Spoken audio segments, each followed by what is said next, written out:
ఎవరికెవరు ఈ లోకంలో? రాంబాబూ మీ ఆవిడ వచ్చిందిరా, ఆట పట్టించడానికే ఈ మాట అన్నా నిజానికి ఎదురుగా వచ్చి నిలబడ్డది మాత్రం నా కాబోయే భార్య భానుప్రియ. మీరు అప్పుడే ఎక్కువ ఊహించేసుకోకండి. అప్పుడు నా వయస్సు నిజంగా 9 సంవత్సరాలు. ఆమె నాకంటే ఓ 8 నెలలు చిన్నది. అయినా నాకంటే తెలివైనది. ఊళ్ళో అందరూ ఆమెను నా పెళ్ళాం అనే చెప్తారు. అంత చిన్న వయసులో ఆ మాటలేంటి అని మీరు అనుకోవచ్చు. కానీ మేం పుట్టినప్పటినుండి మా మనసుల్లో ఈ భావనను మా పెద్దవాళ్లు సృష్టించేశారు. మేం కూడా అలాంటి ఆటలే ఆడుకునేవాళ్లం. ఇది నిజం. పల్లెటూళ్లల్లో పుట్టి పెరిగిన వారికి ఇలాంటివన్నీ సుపరిచితం.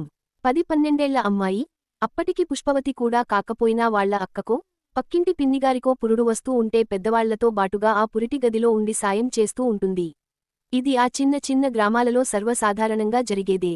చాలా చురుకైన పిల్ల కనుక అందరూ పురిటి గదిలోకి తనని రానిచ్చేవారు. భానుప్రియ మా మేనమామ కూతురు. మేనమామ అంటే మా అమ్మకు కజిన్ బ్రదర్. అయినా ప్రతి పండక్కి, పబ్బానికి మా ఇంట్లో వాళ్లు ఉంటూనే ఉంటారు. భాను మా ఇంట్లోనే పుట్టిందిట. వాళ్లమ్మకి అది 6వ సంతానం. మా అమ్మే పురుడు పోసిందిట. మండువాలో కూర్చున్న పెద్దవాళ్ల ముందుకు పాపను తీసుకువచ్చి, పాప ఎంత బాగుందో చూడండి. ముద్దొస్తూ ఉంది. ఇది నా కోడలు, మా రాంబాబు పెళ్ళాం అందిట. నాన్న నవ్వుతూ, వాడికింకా సంవత్సరం కూడా నిండలేదు. ఇది పెళ్ళాం ఏమిటే, పెద్దది అయిపోతుంది అన్నారుట. అవన్నీ మీరు చూసుకోండి. ఇది మాత్రం నా కోడలే అనేసి ఎక్కడున్న ఆడవాళ్లకి పాపని ఇచ్చేసి మళ్లీ లోపలికి వెళ్ళిపోయిందట అమ్మ. అదిగో అప్పుడు ప్రారంభం అయింది మా బంధం. ఎవరి ఇంటికి పెళ్లికి, పేరంటానికి వెళ్లినా అమ్మ నన్ను తీసుకెళ్లేది. అక్కడివాళ్లు, ఏదిరా మీ ఆవిడా అని అడిగేవారు. నేను సిగ్గుపడేవాణ్ణి కాదు. ఓ రోజు కాలువలో అందరం ఈతలు కొడుతూ ఉంటే సుబ్బిగాడు, రాంబాబూ, మీ ఆవిడ వచ్చిందిరా అనగానే ఒక్కసారి కాలువలోంచి బయటికి వచ్చి భానుప్రియ దగ్గరకి వెళ్లాను. 2 చేతులూ పట్టుకొని, పొద్దున్నే సైకిల్ మీద నాన్న తీసుకువచ్చాడు. నువ్వు లేవు. అత్తయ్య చద్దన్నం తిని వెళ్లమంది. అందుకే ఆలస్యం అయింది అని చెవులకున్న బుల్లాకులు ఊపుకుంటూ చెప్తోంది. అందరూ మమ్మల్ని చూసి నవ్వుతున్నారు. అలా గడిచింది బాల్యం. ఇలాంటివి బాల్యంలో మామూలుగానే జరిగిపోయేవి. పెద్దవాళ్లం అయ్యాం. నేను మంచి మార్కులతో పాస్ అయ్యాను.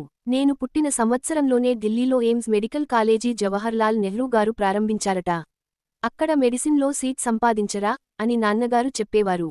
అలానే అక్కడే ఎంబీబీఎస్లో సీట్ వచ్చింది. ఢిల్లీ బయలుదేరుతూ ఉండగా ప్రసాద్ మావయ్య అమ్మా నాన్నలతో, వీడు పెద్ద చదువులు చదవడానికి అంత దూరం వెళ్ళిపోతున్నాడు.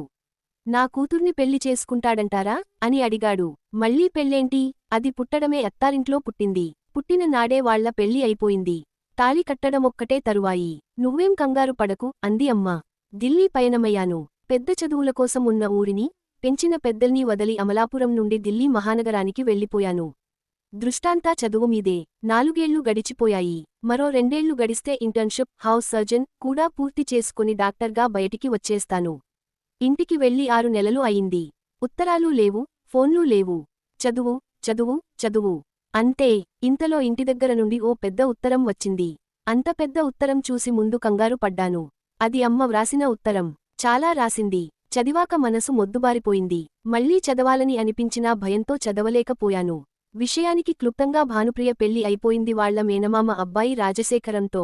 రాజశేఖరం పల్లెటూళ్లోనే ఉంటూ వ్యవసాయం చేసుకుంటున్నాడు. అతడి తండ్రికి ఊళ్ళో మంచి పేరు ఉంది. గ్రామానికి పెద్ద. ఆయన పొలంలో పనిచేస్తూ ఉండగా మోటార్ స్విచ్ ఆన్ చేయబోతే షాక్ కొట్టి విపరీతంగా ఒళ్ళు కాలిపోయి హాస్పిటల్లో చావు బ్రతుకుల మధ్య ఉన్నాడు. కూతురి వివాహం 20 రోజుల్లో ఉండగా జరిగింది ఇది. పెళ్లి పోస్ట్పోన్ చేయడానికి ఎవరూ ఒప్పుకోలేదు. అటువంటి సమయంలో కన్యాదానం చెయ్యడానికి తోడుకావాలనే నెపంతో భానుప్రియను అతడికి ఇచ్చి హడావిడిగా పెళ్లి జరిపించేశారు. ఆ పెళ్లికి అమ్మానాన్న వెళ్లలేదు. అసలు ఏం జరిగిందో, ఏం జరుగుతోందో తెలియని పరిస్థితుల్లో భానుప్రియ పెళ్లి అయిపోయింది. అమ్మ ఏడుస్తూ రాసిన ఉత్తరంలోని సారాంశం ఇది. నాకేమీ అర్థం కాలేదు. భానుప్రియ వేరే ఇంటి పిల్ల అనే భావన నాకెప్పుడూ కలిగేది కాదు. మా ఇంట్లో ఒక అమ్మాయిగానే ఉండేది. చిన్నతనం కాబట్టి ప్రేమలేఖలు వంటివి లేవు. నేను ఢిల్లీలో ఉంటున్నా ఎప్పుడూ ఉత్తరాలు కూడా రాసుకొనే వాళ్లం కాదు. వెంటనే ఊరు బయలుదేరాను. అమ్మా నాన్న నన్ను పట్టుకొని ఏడ్చేశారు. వాళ్లని ఓదార్చి అందరం కలిసి భానుప్రియ అత్తవారింటికి వెళ్లాం. ఆదరించి భోజనాలు వడ్డించారు. అయ్యాక బయట హాలులో కూర్చొని కబుర్లు మొదలు పెట్టాం. ఎక్కడా వాళ్లు మా ఇంటి కోడల్ని వాళ్ళింటికి కోడలుగా తీసుకుపోయామన్న చింతన వారి మాటల్లో కనబడలేదు. రాత్రి తిరుగు ప్రయాణం అయ్యే అవకాశం లేదు. ప్రయాణ సౌకర్యాలు ఆ ఊరికి లేవు. సాయంత్రం రాజశేఖరం నన్ను పొలంలోకి తీసుకెళ్లాడు. అక్కడ కూడా మంచి ఇల్లు ఉంది. మంచి సౌకర్యాలు ఉన్నాయి. కూర్చుని కబుర్లు మొదలు పెట్టాం.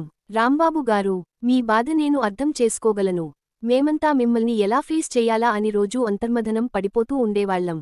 మీకు మీరుగా మా ఇంటికి వస్తే మేమెంత ఆనందపడుతున్నామో మీకు చెప్పలేను. ఓసారి భానును అడిగాను, నీకు మీ బావ అంటే ఇష్టం కదా, మరి నన్ను చేసుకోవడానికి ఎలా ఒప్పుకున్నావు అని. ఏమీ అనలేదు. పెద్దవాళ్లు ఏం చేసినా మన మంచికే చేస్తారు. నాకంటూ ఒక ప్రత్యేకమైన అభిప్రాయం లేదు. వాళ్ళు ఏం చెప్తే అది వినడమే అంది. అంత చిన్న అమ్మాయి అంతంత పెద్ద పెద్ద మాటలు అనగలదని అనుకోలేదు. ఇప్పటికీ నాకు ఆశ్చర్యంగా ఉంటుంది, అసలు మా పెళ్లి ఎలా జరిగిపోయిందా అని. ఏ రోజూ మా అభిప్రాయాల్లో భేదాలు రాలేదు. నేను అగ్రికల్చరల్ బీఎస్సీ చేశాను. నాన్న చేస్తున్న వ్యవసాయం మీద పరిశోధనలు చేస్తూ ఇక్కడే ఉండిపోయాను. మిమ్మల్ని, మీ కుటుంబాన్ని తెలిసిగాని, తెలియకగాని ఇబ్బంది పెడితే మమ్మల్ని మన్నించండి. వీలున్నప్పుడు వస్తూ పోతూ ఉండండి అన్నాడు. నా మనసు తేలిక పడింది. ఇప్పుడు భానుప్రియ నాకు దూరమైపోయిందన్న భావన రాలేదు. మళ్లీ మా కుటుంబంలోనే మా మధ్యనే ఉంటోంది అన్న ఫీలింగ్ వచ్చేసింది. ఆదరించి మంచిగా మాట్లాడిన రాజశేఖరం మీద నాకు ఎంతో గౌరవం ఏర్పడింది. తిరిగి మా ఊరు వచ్చేశాము. చదువయ్యాక తిరిగి అమలాపురం వచ్చే ఆలోచన విరమించుకున్నాను. తమ్ముణ్ణి, అమ్మానాన్నల్ని తీసుకొని ఢిల్లీ వచ్చేశాను. డిగ్రీ అయిపోయింది. పోస్ట్ గ్రాడ్యుయేషన్ చెయ్యమన్నాడు నాన్న. అలాగే అన్నాను. మరో 3 ఏళ్లలో సర్జన్ అయ్యాను. అదే కాలేజీ హాస్పిటల్లో ఉద్యోగం ఇచ్చారు. అంత పెద్ద పేరున్న కాలేజీలో నేనో డిపార్ట్మెంట్ హెడ్గా పనిచేయడం నాకే కాదు, నా బంధువర్గానికంతకూ గౌరవాన్ని సంపాదించి పెట్టిన వాడిని అయ్యాను. కాలం ఆగదుగా. నా పెళ్లయింది. డాక్టర్ కవిత నా జీవితంలోకి వచ్చింది. ఆమె కూడా ఇదే హాస్పిటల్లో పనిచేస్తోంది. అమ్మా, నాన్నా వెళ్ళిపోయారు. తమ్ముడు యుఎస్లో చదువుకొని అక్కడే పెళ్లి చేసుకుని సెటిల్ అయ్యాడు. ఒకసారి నా జన్మభూమికి వెళ్లాము. గ్రామంలోని ఇంటిని, మాకున్న చిన్న పొలాన్ని మావయ్యకు ఇచ్చేశాము. భానుప్రియ కాపురం బాగుంది. పిల్లలు లేరు. అయినా రాజశేఖరం ఆమెను ఎంతో ప్రేమగా చూసుకుంటున్నాడు. మేమెంతో ఆనందపడ్డాం. మా ఆవిడ, భానుప్రియ మంచి స్నేహితురాళ్ళు అయిపోయారు. ఒకరోజున రాజశేఖరం నుండి ఫోన్ వచ్చింది, భానుప్రియకు ఆరోగ్యం బాగోలేదని. ఢిల్లీ వెళ్లి చూపించుకోమని అక్కడి డాక్టర్లు చెప్పారట. గర్భాశయంలో కాన్సర్ అని చెప్పారట. ఆయన కంగారు పడుతూ నాకు ఫోన్ చేశాడు. వెంటనే ఢిల్లీ వచ్చేయమని చెప్పాను. వచ్చారు. నన్ను చూసి చిన్న చిరునవ్వు నవ్వింది భానుప్రియ. ఏమీ మాట్లాడలేదు. హాస్పిటల్కు తెస్కెళ్లాను. అంతా చెక్ చేశారు. క్యాన్సర్ సెకండరీ స్టేజ్లో ఉంది. ప్రమాదం అంచున ఉంది. ఆమె ఆపరేషన్ చెయ్యడానికే నిశ్చయించుకున్నారు. నన్ను కూడా థియేటర్లోకి రమ్మన్నారు. సిద్ధం అవుతున్నాం. స్ట్రెచర్ లోపలికి తీసుకొని వెళ్తూ ఉండగా పక్కన నిలబడి, బాధగా ఉందా అని అడిగాను. తన వివాహం జరిగిన ఇన్నాళ్లకి మొట్టమొదటిసారిగా నేనామెతో మాట్లాడుతున్నాను. పక్కన మా ఆవిడ ఉంది. ఆమె భర్త రాజశేఖరం కూడా ఉన్నారు. ఇలా దగ్గరకి రా అని పిలిచింది. దగ్గరగా వెళ్లాను. కవిత, రాజశేఖరం కూడా ముందుకు వాలి నెమ్మదిగా ఆమె చెప్తున్నది వింటున్నారు. అప్పుడెప్పుడో ఒకసారి బాధ వేసింది. నువ్వు వచ్చావు. ఆ బాధను తీసేశావు. అసలు పెళ్ళే చేసుకోవేమో అనుకున్నాను. చేసుకున్నావు. నా మనసు తేలిక పడింది. అందుకే నీమీద నాకు అంత ప్రేమ. శేఖరం ఏనాడు నన్నేమీ అడగలేదు. ఆయన అంత మంచి మనసుతో ఉంటాడని ఆ రోజున అనుకోలేదు. నిన్నెప్పుడూ తక్కువ చేసి మాట్లాడలేదు. పైగా నువ్వంటే ఆ ఇంట్లో అందరికీ ప్రేమ, గౌరవమూను.